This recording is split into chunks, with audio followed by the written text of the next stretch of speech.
You ever walk into a room and feel every eye lock onto you, judging, whispering, tearing you apart before you even open your mouth?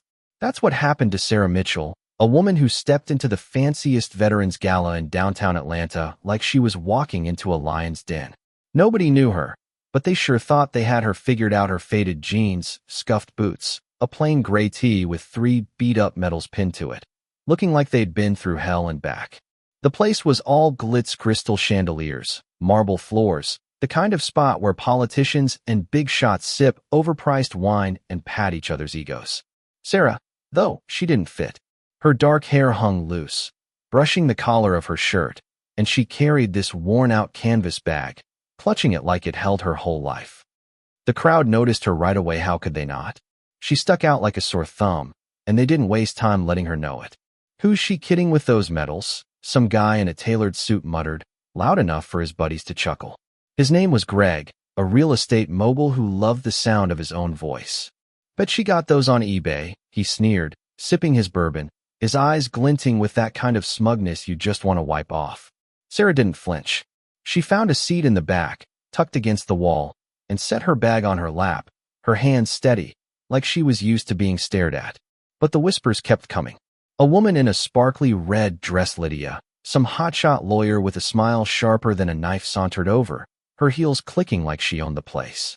"Sweetie, this isn't a thrift store party," she said, her voice dripping with fake pity, loud enough to turn heads. "You must be so embarrassed, showing up like that." The room tittered, people leaning in, waiting for Sarah to shrink. She didn't. She looked up at Lydia, her eyes calm but piercing, and said, "I'm here for the same reason you are." Her voice was soft, but it hit like a jab, and Lydia's smile froze, her heels clicking away a little faster now. The crowd wasn't done. A group of veterans by the bar, led by a loudmouth named Vince, started in. Vince was big, broad-shouldered, his jacket dripping with ribbons, his face red from whiskey and arrogance. "Who let her in?" he bellowed, pointing at Sarah. "Those medals look like costume jewelry." His buddies roared, slapping his back, and the laughter spread like wildfire. A young waiter, Tim, barely 20, tripped as he passed Sarah, splashing water on her shirt. The room erupted again, and some guy in a Tux Martin, a defense contractor with a grin like a shark, called out, "Careful, kid, don't waste good water on her." Sarah dabbed at the stain with a napkin, her movements slow, deliberate.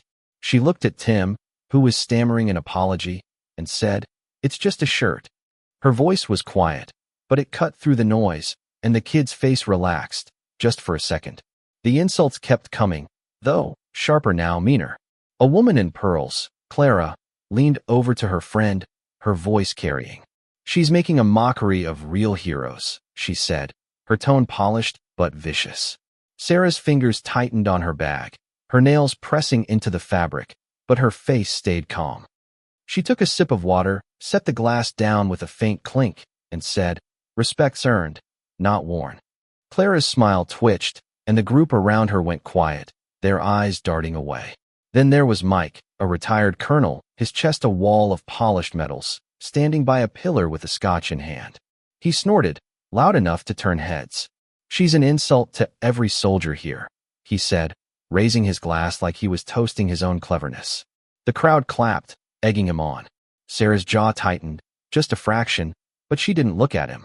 She adjusted her bag, her fingers brushing her medals, like she was reminding herself why they were there.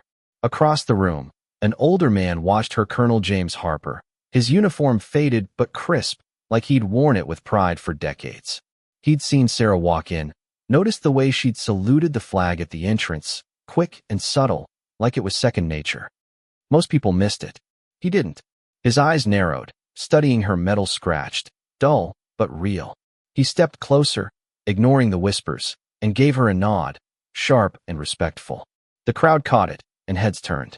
"Why's he doing that?" someone muttered. Sarah met his gaze, nodded back, and stayed quiet. The host, Daniel Price, a former councilman with slick hair and a fake smile, took the stage. His eyes landed on Sarah like she was a smudge on his perfect night. "Hold up," he said into the mic, his voice booming. "Who gave you the right to wear those medals?" The room cheered, some clapping like it was a sport.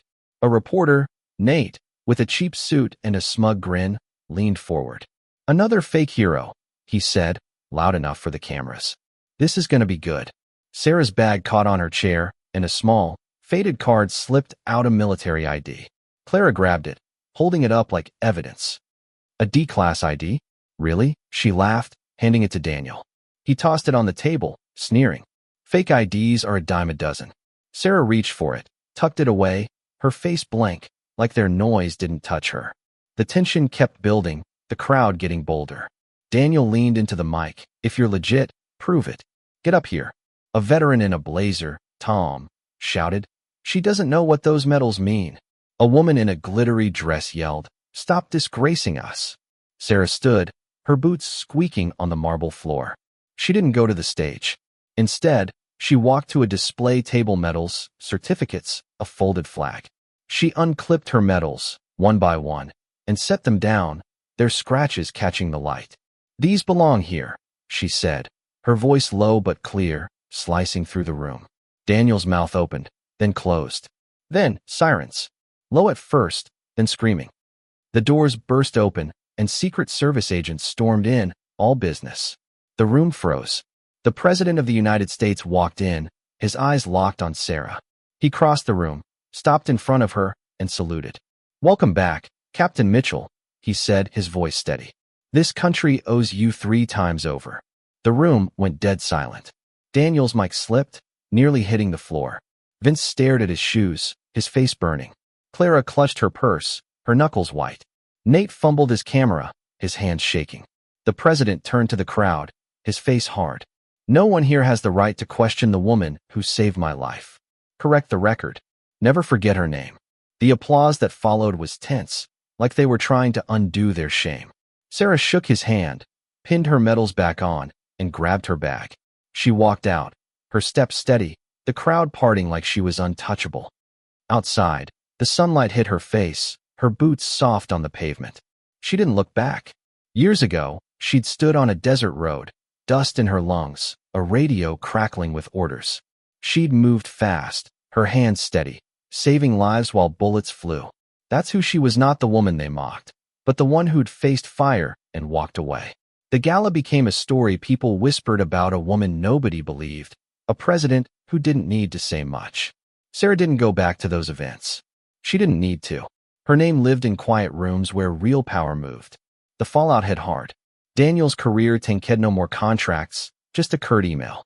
Vince's big mouth cost him his sponsors, his face plastered online for all the wrong reasons. Clara's charity board seat vanished. Nate got stuck writing obits, his story never aired. Sarah? She went back to her life, quiet, steady, her medals tucked away. She'd grown up in a house that felt like a vault, hold money, high ceilings, parents who taught her to stand tall, let her actions speak. And they did.